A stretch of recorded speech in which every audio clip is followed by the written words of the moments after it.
Hello everyone and welcome to the Nature and Divine channel.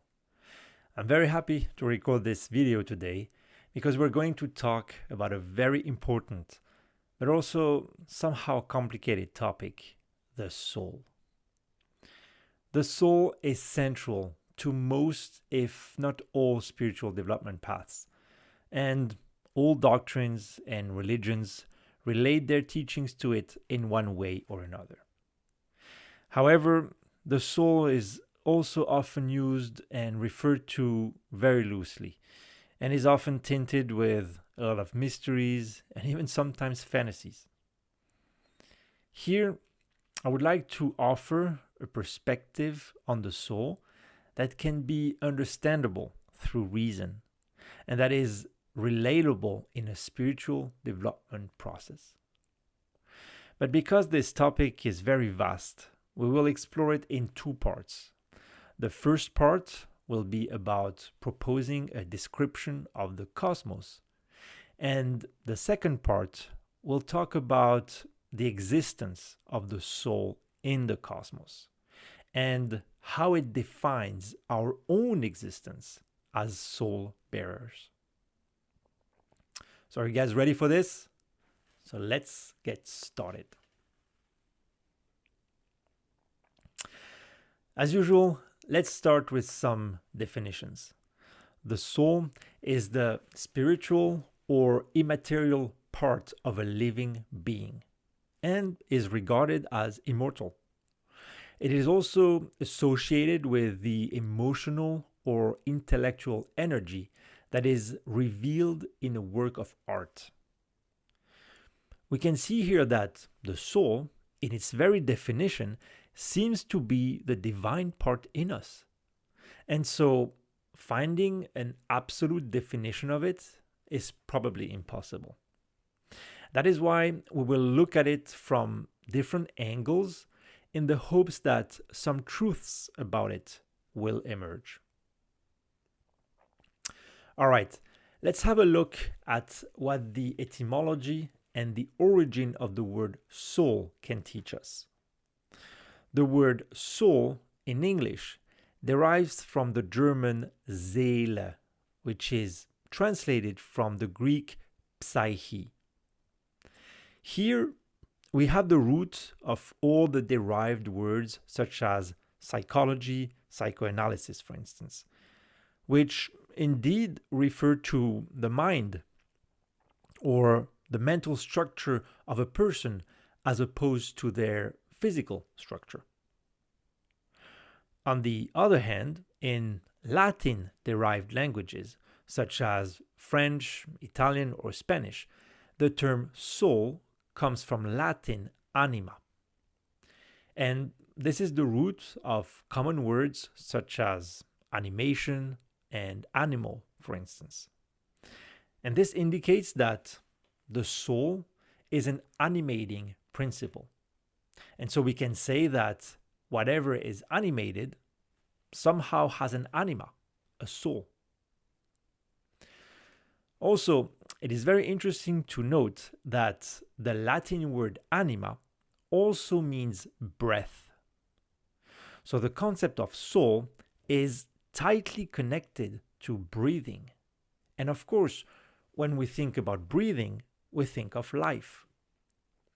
In our video about life, we touched upon the idea that breathing is related to the rhythm that we perceive in life, and that this breathing is in fact an echo of a cosmic vibration. So let's start by first going a little deeper into this notion of vibrating cosmos, because we will see that the soul is essentially a cosmic being. So cosmos is a Greek word and means order.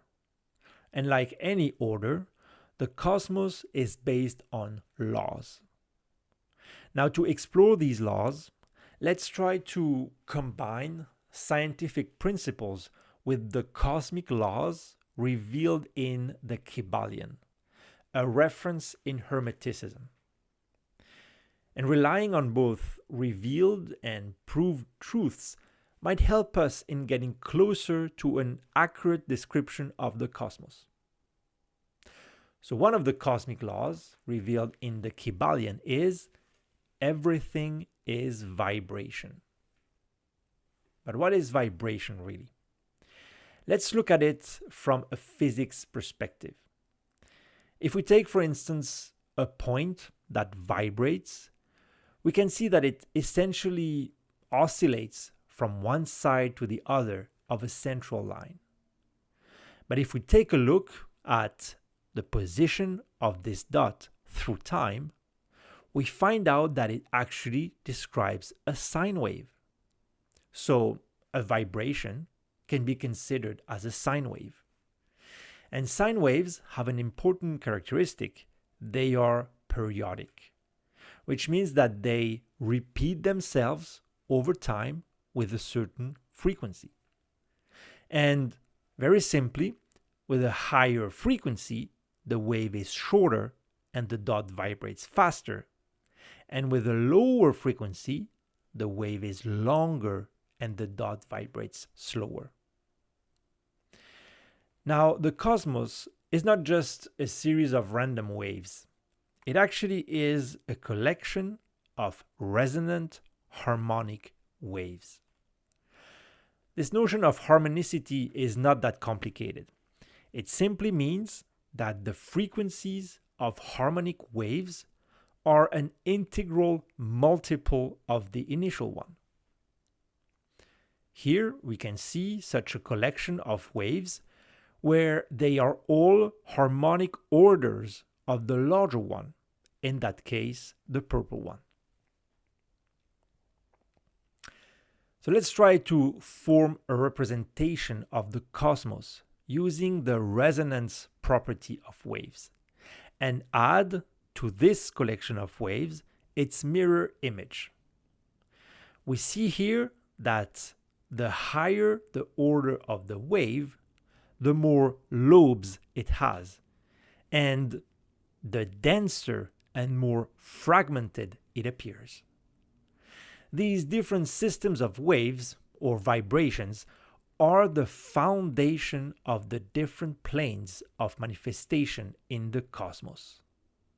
And our universe, everything that we perceive from atoms to distant stars, emanates from the highest density one and is called the physical plane. Something interesting to note here is that because waves are periodic, this figure is similar to a fractal, where we can zoom in and out indefinitely and always find the same pattern. This shows that our human scale of space is subjective, and that in the cosmos there is actually no large or small. And this phenomenon is at the root of another Hermetic law revealed in the Kybalion, which states, as above, so below. Now, as we all know, space and time are bound together. So what is true for one should also be true for the other. And it so happens that sine waves, because they are essentially repetitions over time, can be represented on circles as well. So if we wanted to represent the previous collection of harmonic waves on a circle, we would obtain a point for each wave rotating on a circle at different speeds depending on their frequency. The slowest with the lowest frequency being the first order, and the fastest with the highest frequency being the last order. However, since we are trying to create a representation of the cosmos here, all these systems have to somehow be in tune for it to be coherent, right? So to do this, each wave has to be represented on a circle whose diameter scales with its frequency. Here we can see that the first order is the closest to the static origin and the highest frequency, but also the most dense wave, is the furthest from the origin. We can see here that just like with space, time doesn't really have an absolute meaning in the cosmos. But how does this tie into our main topic, the soul? Well, we saw at the very beginning that the soul is the immaterial and immortal part in us. This essentially means that it is not bound to space and time. And we just saw how space and time really are a human perception, and that at the cosmic level, they don't have any absolute meaning. So the soul is a cosmic being, and its existence is in the cosmos. The description we just made of the cosmos allows us to bring up the fact that there are two fundamental currents. One is called ascending and the other one descending. The ascending current goes from the static origin up to the highest frequency order, the most dense and fragmented plane. And the descending current goes the opposite way, back to the first frequency order, the less dense and most unified one. The soul is traveling in the cosmos along these two currents and takes shapes that correspond to the nature of these different planes so as to manifest the divine there. For instance, in the physical plane, it is shaped by the human body in order to access its senses as well as its ability to act. And this is crucial to the soul because it is without shape by nature and so cannot act without a body. All right, we will leave it here for now and go into deeper details in the second part. I hope you have enjoyed this description of the cosmos, relying on both revealed and proven truths. We will go into more details about the nature, the origin, and the destiny of the soul in the second part of this exploration. And we will see how the different vibrations of the cosmos are part of our existence because of our soul. As usual, if you liked this video, please consider subscribing to the channel. Leave a comment or a question. I would be more than happy to answer them. And I'll see you in part 2 of our exploration of the soul.